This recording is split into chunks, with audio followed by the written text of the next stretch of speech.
Martha rose before dawn, long before the city lights flickered out. The streets were still wet with last night's rain, and the cold bit through her thin coat as she waited for the first bus. She cradled her thermos of coffee, strong, sweet, just the way she liked it, and stared out the window as the bus rumbled toward the heart of downtown. Another day, another shift at Hensley and Company, the towering glass building that gleamed like pride itself in the morning light. Inside, the marble lobby shone so brightly it could have been a mirror. Martha's reflection looked back at her, a middle-aged black woman with kind eyes, a touch of silver in her hair, and the faintest hint of a smile that refused to leave even when life gave her no reason to keep it. She swiped her ID card, janitorial staff, M. Lewis, and stepped into the elevator.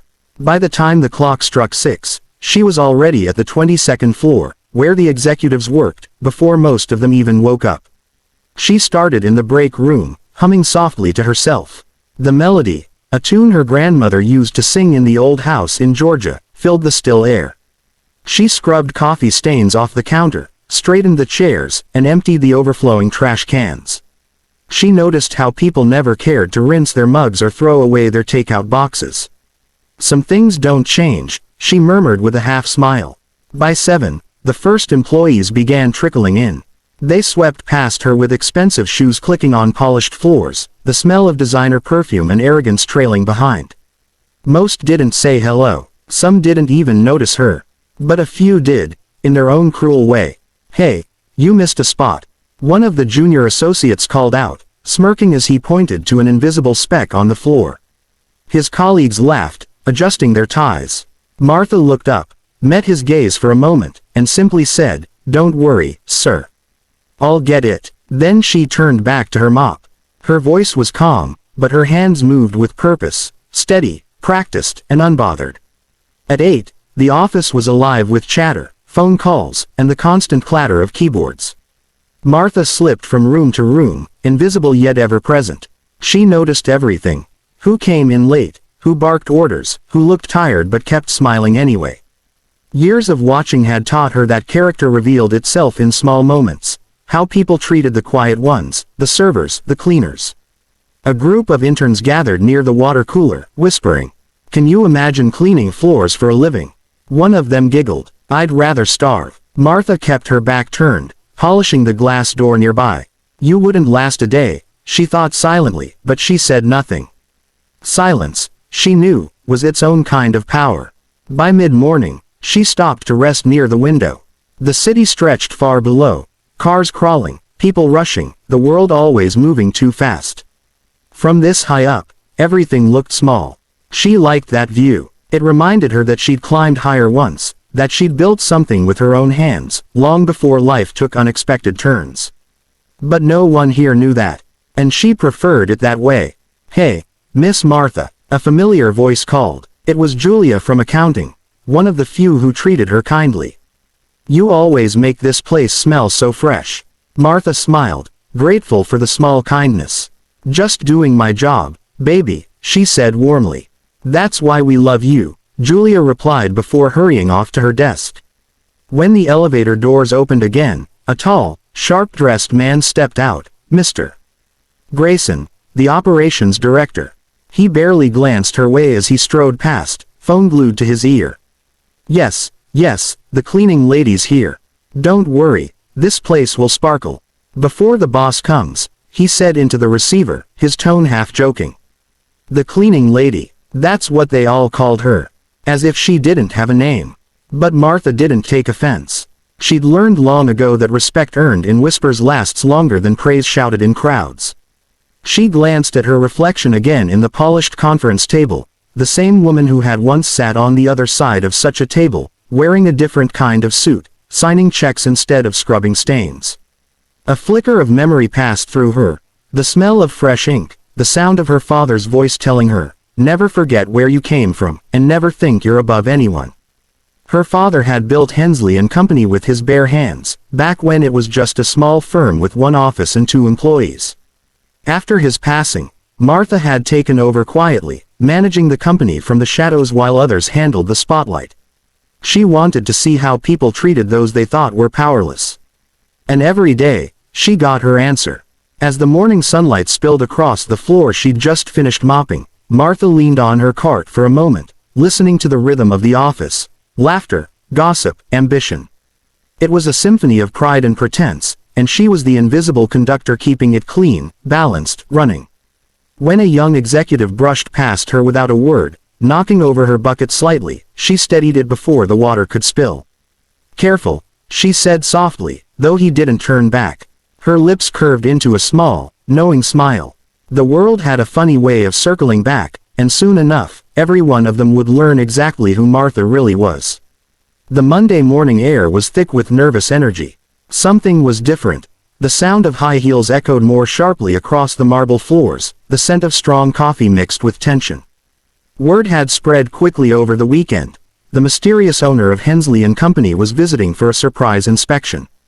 No one knew what the owner looked like. No one even knew a name. All they knew was that the company had changed hands months ago, and whoever now owned it was coming to see how things were running. Desks were cleared of clutter that had sat untouched for weeks. Managers barked quiet orders to their teams, demanding professional smiles and polished presentations. Someone ordered an extra round of pastries for the break room, just in case the new owner fancied croissants. Even the janitorial closet had been swept and straightened, though no one thought to tell Martha to go home early. Martha arrived the same as always, pushing her cart, humming softly to herself. But this time, she didn't head for the supply room. She went to the executive elevator, carrying not her mop, but a slim leather briefcase. She wore a tailored navy blue suit that fit her like it had been made for her, because it had. A strand of pearls rested neatly at her throat, her short silver hair styled with quiet grace. When the security guard saw her, he blinked twice before stammering, "Ma'am, can I help you?" She smiled. "You can, actually. I'm going up to the 22nd floor." He hesitated. "Of course, Mrs. Hensley," she said gently. Martha Hensley. The elevator doors closed before he could speak. Upstairs, the atmosphere was frantic. The operations director, Mr. Grayson, was pacing near the conference room, adjusting his tie every few seconds. "Where is the report?" he snapped. "And someone fix those blinds. We can't have the sunlight glaring in the owner's eyes." A few employees scurried around him like nervous bees. The elevator chimed softly. Everyone turned. When Martha stepped out, the entire floor fell silent. For a second, no one recognized her. They saw only elegance, the calm assurance of someone who belonged anywhere she stood. Her posture was regal, her gaze steady. But then a whisper rippled through the room. "Is that the cleaning lady?" Mr. Grayson frowned, his confusion obvious. "Excuse me, ma'am, this area's restricted. We're expecting." "I know," Martha interrupted, her tone kind but firm. "You're expecting me." He blinked. "You?" "Yes, I'm the new owner," she said simply, setting her briefcase on the reception counter. "Martha Hensley. My father was Charles Hensley." The silence thickened. The color drained from several faces at once. Someone dropped a pen. It clattered loudly on the tile. Julia from accounting, the only one who had ever spoken kindly to her, covered her mouth, eyes wide. "Oh my God," she whispered. Martha let the silence linger, her eyes sweeping over the faces in the room, some pale, some trembling, some avoiding her gaze altogether. "I believe I've met most of you," she said softly. "Though some of you may not have seen me." Mr. Grayson cleared his throat, his voice cracking. "Mrs. Hensley, we had no idea." "I'm sure you didn't," Martha replied, still calm. "And that's the point." She walked past him into the conference room, her heels clicking lightly on the polished floor she'd once scrubbed. The room was immaculate, every chair perfectly aligned, every glass spotless.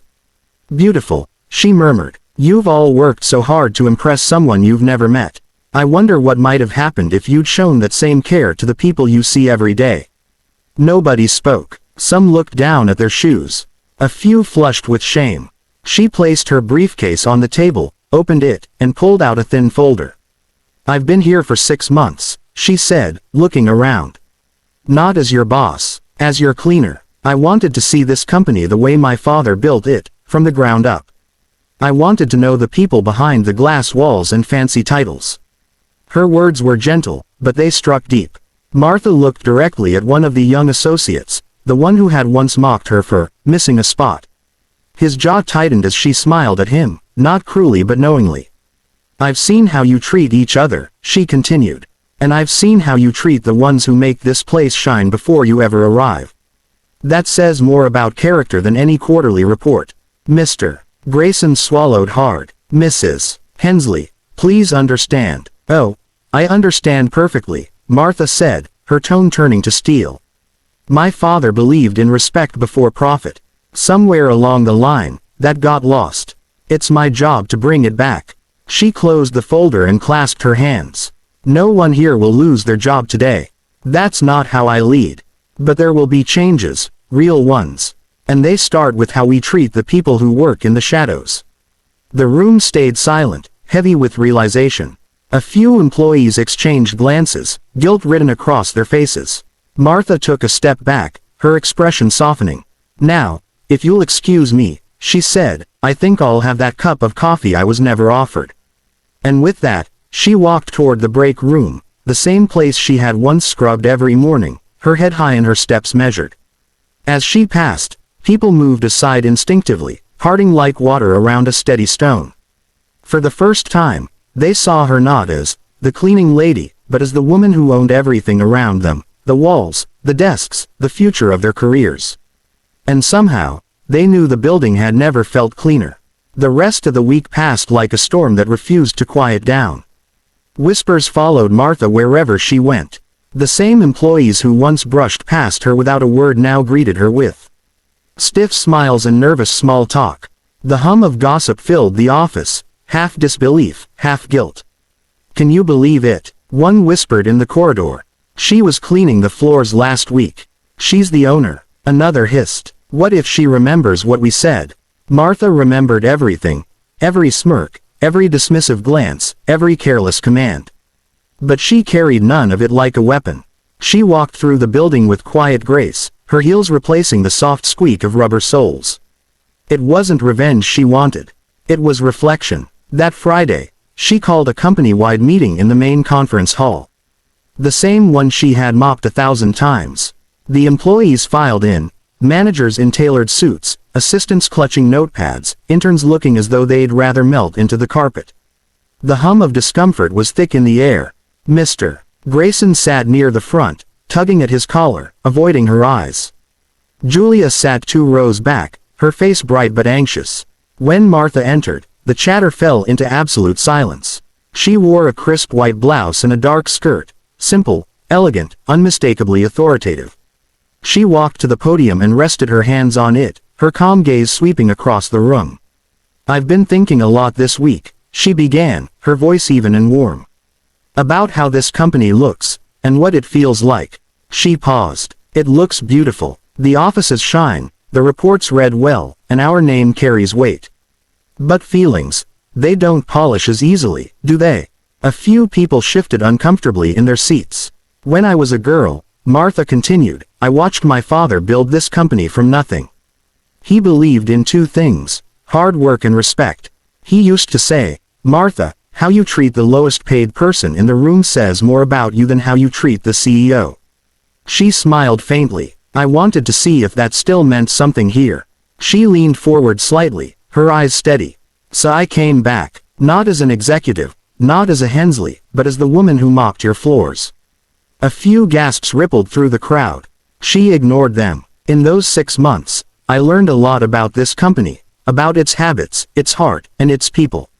Some of you offered me a kind word, a smile, even a cup of coffee. Others," she let the silence stretch, "others taught me a different kind of lesson, one about pride." Her tone softened again. "But I'm not here to embarrass anyone. I'm here to remind you why this company exists. Hensley & Company was built to serve people, not just clients, but each other. To build something lasting, not just profitable." Julia raised her hand hesitantly. "Mrs. Hensley," she said, "does this mean things will change?" Martha smiled. "Yes, Julia, they already have." She gestured toward the windows, the morning light streaming in. "Starting next week, we're launching an internal mentorship program. No more invisible workers. Every department will spend one day a month learning the roles of the people who keep this place running. The cleaners, the maintenance staff, the mail clerks. I want everyone to understand what it takes to make this company breathe. Murmurs of surprise filled the room. Some employees nodded slowly, others looked as if they'd swallowed something sharp. And one more thing, Martha added. Respect is not optional here. It's policy. You don't have to love each other, but you will treat each other with dignity. That's the new Hensley way. For a moment, no one spoke. Then, slowly, Julia began to clap. The sound echoed in the quiet hall, hesitant at first, then joined by others, soft, unsure applause that grew into something genuine. Martha inclined her head slightly, accepting it not as praise but as promise. Good, she said simply. Now, let's get back to work. The meeting ended, and people dispersed quietly, their faces thoughtful.